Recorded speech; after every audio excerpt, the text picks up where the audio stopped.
नमस्कार। प्रस्तुत है आज का चिंतन। मनुष्य की स्वास्थ्य रक्षा में जिह्वा का महत्वपूर्ण योगदान रहता है, किंतु हम बहुत कम लोग इस ओर ध्यान देते हैं। जिह्वा को असंयत तथा अस्वच्छ रखने वाले उसकी स्वास्थ्य सहायता से वंचित रहकर शीघ्र ही आरोग्य की हानि कर लेते हैं। खाद्य अथवा पेय पदार्थों को सेवन करने के लिए जब मुख में डाला जाता है, तब सबसे पहले जिह्वा ही उसके अच्छे खराब, ताजी बासी, रुचिकर अरुचिकर, तिक्त कटु आदि होने की सूचना देती है। वह अनेक अयोग्य पदार्थों को अस्वीकार करके शरीर स्वास्थ्य की रक्षा करती है। जिह्वा में कुछ ऐसी ग्रंथियां होती हैं जो लार नामक एक तरल पदार्थ उत्पन्न करके खाद्य पदार्थ में मिलाती हैं। यह पदार्थ खाद्य को न केवल तरल बनाकर चबाने अथवा निगलने में ही सहायक होता है, अपितु भोजन के साथ पेट में जाकर उसे जीर्ण करने में भी, पेट की भी पाचन क्रिया में सहायक होता है। अक्सर अनुभव किया जा सकता है कि जब किसी अयोग्य अथवा अरुचिकर ऐसे पदार्थ को खाने का प्रयत्न किया जाता है जिसे जिह्वा स्वीकार नहीं करती, तो वह पदार्थ जल्दी चबाते या निगलते नहीं बनता। इसका कारण यह है कि जिह्वा की अस्वीकृति के कारण उक्त ग्रंथियां असहयोग करके लार का छोड़ना बंद कर देती हैं, जिससे अवांछनीय पदार्थ न तरल होकर शीघ्र निगलने योग्य हो पाता है और न पेट में शीघ्र पचता है। इसलिए स्वास्थ्य के लिए जरूरी है कि जिह्वा का उचित आदर सम्मान किया जाए। अयोग्य भोजन अथवा बार बार खाते पीते रहना जिह्वा का असंयम है। एक तो अपने स्वभाव के विरुद्ध उसे अरुचिकर पदार्थों का संपर्क पाने से उसमें विषण्णता आती है, जो उसकी शक्तियों को क्षीण करती है, जिससे वह कालांतर में अच्छे खराब, योग्य अयोग्य भोजन की सूचना देना छोड़ देती है और इस प्रकार अनेक अवांछनीय पदार्थ पेट में जाकर स्वास्थ्य को हानि पहुंचाते हैं। बार बार खाते पीते रहने से जिह्वा को अनावश्यक एवं अतिरिक्त श्रम करते रहना पड़ता है। उसकी लार ग्रंथियां शिथिल होकर शुष्क रहने लगती हैं, जिससे भोजन के साथ पाचक रस पेट में नहीं जा पाता, जिसका परिणाम अजीर्ण के रूप में भोगना पड़ता है। जिस प्रकार हाथ पांव आदि किसी भी इंद्रिय से अनावश्यक अथवा अधिक श्रम लेने से पूरे शरीर के स्वास्थ्य पर कुप्रभाव पड़ता है, उसी प्रकार जिह्वा से भी अनावश्यक श्रम लेने से शारीरिक स्वास्थ्य को क्षति पहुंचती है। अधिक तिक्त, तीव्र अथवा रसातिरेक वाले पदार्थ सेवन करने से जिह्वा में एक छटपटाहट पैदा होती है और उसकी लार ग्रंथियां घबराकर एकदम लार रस का स्रोत खोल देती हैं, जिससे शीघ्र ही उनकी वह निधि समाप्त हो जाती है और उसमें छूछापन आ जाता है।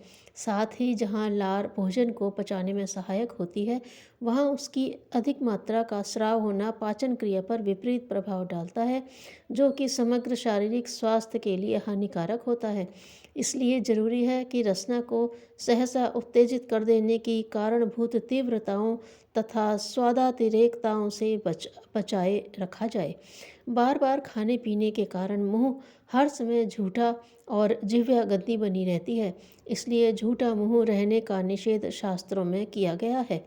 झूठे मुंह रहने से मुख का अवशिष्ट उच्छिष्ट हर समय बंद रहने के कारण शीघ्र ही सड़ने लगता है, जिससे न केवल मुंह से दुर्गंध ही आने लगती है, बल्कि मुहासे तथा छालों आदि के अनेक रोग उत्पन्न होते हैं।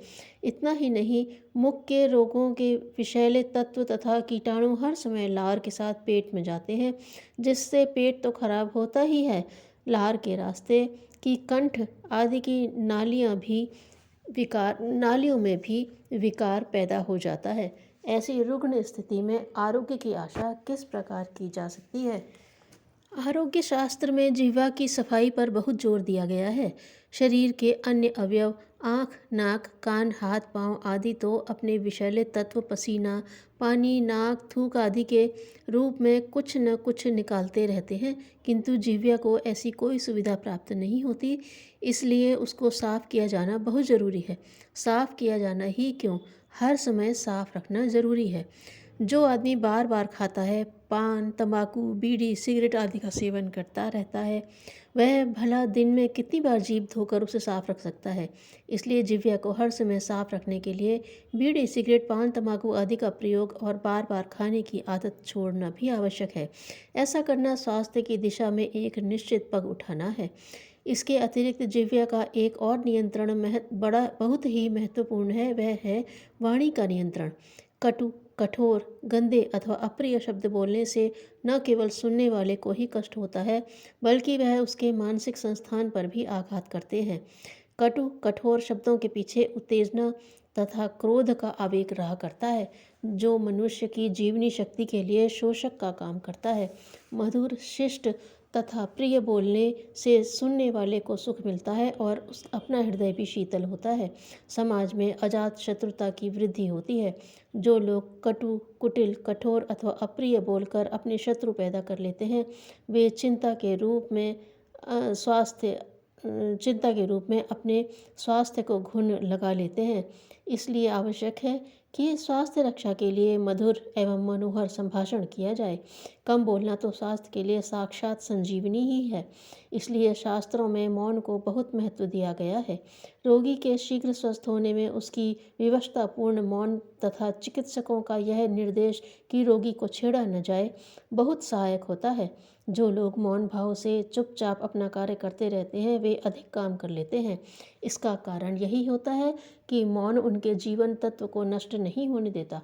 मौन अथवा अल्प संभाषण का नियम निभाने वालों के मन मस्तिष्क सक्षम तथा शरीर स्वस्थ रहा करता है। बोलने, बात करने आदि वाणी प्रधान प्रतिक्रियाओं में सबसे अधिक प्राणवायु का व्यय होता है। जितनी थकान दिन भर काम करने में नहीं होती, उससे कहीं अधिक थकान 1 घंटे लगातार बात करने में आ जाती है। यही कारण है कि वाणी प्रधान अध्यापन, प्रवचन, भाषण, प्रचार तथा वकालत आदि का पेशा करने वालों का स्वास्थ्य प्रायः संतोषप्रद नहीं रहता। अधिक बोलना अथवा अधिक जोर से बोलना स्वास्थ्य के लिए बहुत खतरनाक है। जोर जोर से आलाप भरकर गाने वाले, चीख चीख कर भाषण देने वाले अथवा उत्तेजित होकर चिल्ला उठने वाले लोग अपने स्वास्थ्य को शीघ्र चौपट कर लेते हैं। थोड़ी देर बोलने के बाद ही शरीर में शिथिलता और मस्तिष्क में पीड़ा हो जाती है और तब उसको दूर करने के लिए घंटों तक मौन रहकर आराम की आवश्यकता होती है। अधिक वाचालता अथवा आवेगपूर्ण वार्तालाप से बचकर अपने स्वास्थ्य की रक्षा करना बुद्धिमान के लिए वांछित है। किसी ने एक संत से पूछा, महाराज, अब संत और धूर्त सब एक ही तरह के कपड़ों में विचरण करने लगे हैं, तो हम लोगों के लिए बड़ी कठिन समस्या खड़ी हो जाती है। कोई ऐसा उपाय बताइए जिससे धूर्तों से बचकर हम संतों की सेवा कर सकें। संत ने मुस्कुराते हुए कहा, इसमें कौन सी बड़ी बात है। धूर्त सेवा करवाने के फेर में रहते हैं और संत सेवा करने के फेर में। संत जैसा व्यवहार करते हैं। धूर्त का व्यवहार अपनी स्वार्थ सिद्धि के लिए चापलूसी और चतुराई भरा रहता है। धूर्त मांगता है और संत देता है। सद्गुणी का सुखी होना निश्चित है। धन्यवाद।